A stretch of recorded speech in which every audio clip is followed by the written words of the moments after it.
ዛሬ ነው የምላችሁ ቤተሰብ እንኳን ደስ አለ በሉኝ። ዋናው ሳውዲ አረቢያ ገባሁ ነው የምላችሁ። ሳውዲ አረቢያ ገብቻለሁ። ይችን ታውቃታላችሁ? ልገዛ ነው ለኔ። የኔ ጀግንነት እኮ ይለያል ነው የምላችሁ። የኔ ጀግንነት ይለያል። 15000 ሪያል አክስር መጥቼ አሁን እዚህ ተናገረኝ አልተናገረኝ እያልኩ ከስራ እወጣለሁ።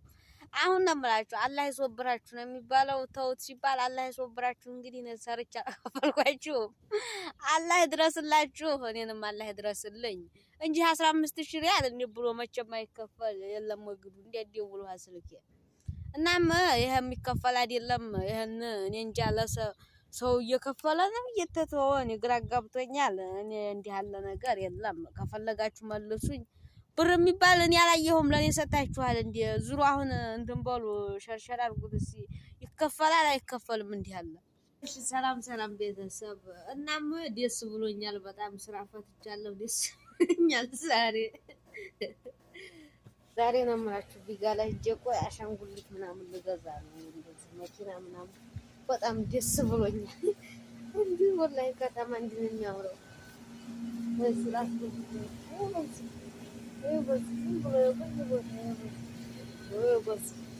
ደስ ብሎኛል። ሳይክራት እዚህ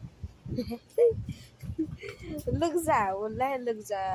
አሁን በመኪና መውሰድ ይችላል። በየስራ ቦታው ይሄን ገዝቼ ትልበ አሁን ነው የምላችሁ። አረቡ ጋር ተጣልቻለሁ። 5 ቀን ቀረኝ ከስራ ልወጣ ነው። ስራ ፈልጉ። እዚህ ጭራሽን ወደ ከተማ ያለው ስራው ቢሆን ደህና ነው። ወደዛም ሆነ ወንሁንም ሆነ ዝሮ ፈልጉ ስራ። በዚህ 5 ቀን ውስጥ ፈልጉና ወላሂ ከምሬ ነው። እኔ ቀልድ ለቲክቶክ ምናምን ብዬ አይደለም ወላሂ ብያለሁ። ልወጣ ነው። ስራ ፈልጉ። ካልወጣ እናንተም ሆነ ማንም ሆነ ዝሮ ስራ ፈልጉ። ደህና ሰው ያው ፈልጋል። ያው ሞኝ ዝም ብላችሁ እንዲያታሙኝ እየገባችሁ እኔ ነው የምላችሁ። ወይ ስደት የማማረው መቼ መሰላችሁ? ምን ሳይ ይመስላችሁ? ገምቱ ወላሂ። ወይ ስደት ይከራ መስራለሁ ወይ ሳይ መሰላችሁ? ይሄ ዲስት እንዲጠቁሮ ሳይ በጣም ነው ቴንሽን ነው የምሆነው። አረቡ ሲሰራ ነው የሚለው እንደገና እንዲህ ጣትርክርክ ብሎ ሳይ እንዲህ ሳይ ይጨንቀኛል ወላሂ ነው የምላችሁ። የሀረብ ጋር ልጣላ ነው። ትዘውጅ ይለኛል። ምን አባቱን ሲያና ትዘውጅ አንተ ይብቃ ወላሂ አዚም ይብቃ ትዘውጅ ይለኛል። ረምን እያለ ነው እናንተ ሰው ይሄን ነገር ሲል መዝቡጥ የሚለውን ዝም አልኩ። ባለፈው እንዲዛ ብሎ ሰርቦኝ መዝቡጥ አንተ ኮይስ ብሎኝ ዝም አልኩት። አሁን ደግሞ ትዘውጅ እያለ ያአላህ እንደው ዝም ብሎ የጅን ሲም እያመጣ ይሰርበኛል። እንደ ሲመላበሉት ይሄን ሰው ሸርሸር አድርጉት። አረበኛ ለሚያውቁ ሸር አድርጉት። የማታውቁ ዝም ብላችሁ ስድብ ጥፋችሁ እንዲያታጣሉኝ። ዛሬ ያለሁበት ቦታ ላሳያችሁ። ከስራ ወጥቻለሁ። ጫካ ነው ጠቅላላ ጫካ። ደስ ሲል ወላሂ። ይሄ ምንድነው ስሙ? እቺ ነገር ምንድነው ስሙ? አይ ስደት። አሁን ይሄ ልጅ ስንት አመቱ ነው እንዴ? በቃ ወደፊት እኔም ማሄርን መላክ እኮ ነው ያለብኝ። ወላይ በጣም ብቻ ባህር አንዳንዴ ለዚህ ነው ህገ ወጥ የሚባለው። ለምንድን ነው? ይሄ ነው የባህር ችግሩ። ይሄ ልጅ አሁን በህጋዊ አትሄዱም። በህጋዊ ህፃን ልጅ አይሄድም። ለስራ የደረሰ እድሜው ለስራ የበቃ ነው በህጋዊ መሄድ የሚችለው።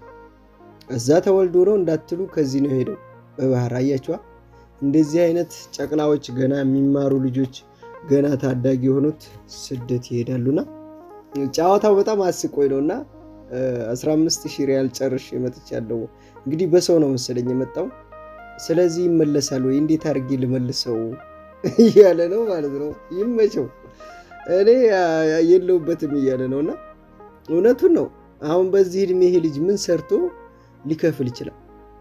አሁን በየጓደኞቹ ጋር ምናምን ሄዶ እየተቀመጠ ሊሆን ይችላል። ስራ እኔ እንጃ ፍየል ስራ ምናምን ሊገኝለት ይችላል። ግን አልጠነከረም፣ ገና ልጅ ነው እና ይሄ ልጅ አሁን እንዱ ማን ነው ይላከው? አያሳዝንም? ይሄ እኮ ገና መማር ያለበት ከናቱ ጉያ መውጣት የሌለበት ህፃን እኮ ነው። ወር 13 ዓመት ወይ 15 ዓመት ቢሞላው እንጂ ከዚህ በላይ አይሆንም። ብቻ የምናየው ነገሮች በጣም ከባድ ናቸው። ለዛ ነው ህገወጥ የሚባለው ነገር ከባድ ነው። በነገራችን ላይ ባህር ላይ እድሜ አይገድብ ምን አይገድብ ሁሉም ነው የሚሄድበት። አያችዋ እና ያው ሳውዲ አረቢያ መድረሱ እንኳን ትልቅ ነገር ነው። ከዛ ቢያዝም ያው በበረራ ስለሚገባ ምንም አይነት ችግር አይደርስበትም። እስካሁን በጤንነት እዛ ከደረሰ ችግር የለውም። ያው ያድጋል። ምን እንደምል አላውቅም። እንደዚህ አይነት ህፃን የምትወስዱ ቤተሰቦች ካላችሁ እናንተ ናችሁ ጥፋተኞች። እዚህ ማስተማር ማሳደግ ማጠንከር ሲኖርባችሁ ለስደት በቅቷችሁ አሁን የሚያወራውን እያያችሁ ነው። እንግዲህ ዳይፐር ሁላ እያሳየ ለራሴ ልገዛ ነው አሸንጉሊት ምናምን እያለ ነው። እውነቱን እኮ ነው። ይሄ ልጅ ገና ከአሸንጉሊት እኮ አልወጣም።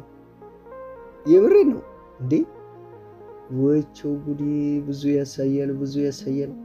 እኔ ብዙ ህፃኖች አይቻለሁ። እንደዚህ አይነት ትንሽ ልጅ አይቻለቅም። በጣም ትንሽ ነው ይሄን። ከዚህ በፊት ትንሽ ልጅ ብዙ አይቻለሁ። እንደዚህ ትንሽ የሚባሉ አይደለም። ይሄ በአካልም በሁሉም ነገር ትንሽ መሆኑን እየተረዳችሁ ነው። ቲክቶክ ላይ ሰሞኑን መጥቷል። ቲክቶክ እንዳውም በጣም ሰው እያየው ነው። ምክንያቱም ህፃን ስለሆነ ሳውዲ አረቢያ ላይ እዛ አልተወለደም። ይሄ ልጅ በባህር መሄዱ በጣም ብዙ ሰው አስገርሟል። አያችዋ፣ በጣም ያስገርማል። እንግዲህ ልጆቻችሁን ወልዳችሁ ብዙ አይታችሁ ለዚህ ነው ለስደት አራኛ ትላልቆቹ እያየነውን። በነገራችን ላይ ምን ተምሯል መሰላችሁ? ይሄ ልጅ የምሬ ነው። አንዳንዴ ከወሰዳችሁት በኋላ ነው እንጂ የሚማሩት። አሁን ይሄ ልጅ ተምሯል፣ ግን 15,000 ብር ሪያል ጨርሷል። ምን ተማራ አትሉኝም? 15,000 ሪያል እንዴት ብሎ እንደሚመጣ ይሄ ልጅ ተረድቷል። በቃ ከየት ይመጣል እኮ እያለ ነው። መጀመሪያ ግን ሲሄድ ክፈሉልኝ ሲል በፍጹም እንዴት ብሎ እንደሚመጣ አያውቁም፣ አይረዳውም። በቃ ምን ሰርታችሁ አንጡ፣ ምን ሰርታችሁ አንጡ፣ ዝም ብላችሁ በቀላሉ ብር የምታገኙ ይመስላችኋል። እዚህ ሀገር ያለ ሰው በቃ መገንዘብ ያለባችሁ እሱ ነው። እና እሱ አየው እንግዲህ ስራው እንዴት እንደሆነ በወር ደግሞ ስንት ብር እንደሆነ ምናምን ሁሉ ነገር ተረዳ። አውፍ በሉ እያለ ነው። እንዴት ነው የሚመለሰው 15,000 ሪያል እንዴት ላንጣው እያለ ነው። አያችኋ፣ ሁሉም ሰው እዚህ ሆኖ ገንዘብ ገንዘብ ገንዘብ እያለ በጣም እንትን ሲላችሁ ለምን እዛው አትወስዱትም ምናምን እላለሁ እኔ አንዳንዴ። እዛ መውሰዱም ያው ብዙ ዋጋ ያስከፍላል። ግን እዚህ ሆኖ ቢረዱስ? እንዲሁ እዛ ወስዳችሁ ከሚረዳ እዚህ ሆኖ ቢረዳ በጣም አሪፍ ነበር። እናንተን ለማሳደግ ይጥራል። እንደዚህ ቢረዳ ማለት ነው። እናንተ በምታመጡት ገንዘብ የሆነ ነገር እየገዛላችሁ የሆነ ነገር እንድታተርፉ፣ እንዳውም በራሳችሁ ገንዘብ ስራ ይሰራላችሁ ነበር አገሩ ላይ ማለት ነው። ግን ከሄዱ በኋላ ምን ያደርጋል? የሚረዱት እኮ እሱ ነው ችግሩ እንጂ እዚህ ሆኖ በቃ እዝብ ያደረጋችሁ ገንዘብ ላክ ስትልኩም ደግሞ 2 ቀን የማያቆይ ይሄ ገንዘብ እንዴት ብሎ እንደሚመጣ ቢረዳው እኔ ምን እንደምል አላውቅም። የምሬን ችግሩ እዚህ ሀገር ያለ ችግር ገንዘቡ እንዴት እንደምታመጡት አያውቁትም። በቃ ኒንጃ በምን እንደሚያዞሩት በቃ በቀላሉ ዝም ብላችሁ አረብ ቤት ስለሄዳችሁ ብቻ ገንዘብ የሚዘንብ የሚመስላቸው ብዙ ደደቦች አሉ። እና የልጅ አሁን በጥብጦ ይሆናል እንግዲህ ውሰዱኝ ብሎ ጮሆ ምናምን እሪ ዘራፍ ብሎ ባህር በራሱ ጊዜ ገብቶ ይሆናል ይሄንን ብር አስከፍሎ ሄደው፣ ግን እንዴት ይመለሳል እያለ ነው። በቃ አሁን ተገነዘበ። በቃ ገንዘብ ማግኘት ከባድ መሆኑን አሁን ተረድቷል። ግን ፋይዳ የለውም። ከሄደ በኋላ ሂዷል። አሁን እንግዲህ ወንድ ነው፣ ወንድ መሆን አለብህ፣ መጠንከር አለብህ፣ ሰርተህ ለውጥ ማምጣት አለብህ። እንደስተዛሬው ላኩ ምናምን አይደለም። እና ገንዘብን በራሳችሁ ስታመጡ ታፍጨርጭራችሁ እንዴት ለእናንተ ዋጋ እንዳለው ስታጠፉት ራሱ እያመማችሁ ነው የምታጠፉት። ለሆነ ለወሳኝ ጉዳይ ካልሆነ በስተቀር ለማይሆን ነገር የለፋችሁበትን ገንዘብ አታጥፉ። የምሬን እኮ ለፍታችሁ ያገኛችሁት ብር ልታጠፉ ስትሉ እንዲህ በቃ ማሰብ አለባችሁ። መጀመሪያ ገንዘቡ ሳይወጣ በፊት በደንብ ማሰብ ያስፈልጋል። ምክንያቱም ወር ጠብቃችሁ ነው የምትመጣው ያቺ ገንዘብ። ወር መጠበቁ አይደለም፣ ወር ድረስ እናንተ የምትሰሩትን ስራ ነው ማሰብ ያለባችሁ። በጣም ከባድ ነው የምታሳልፉት።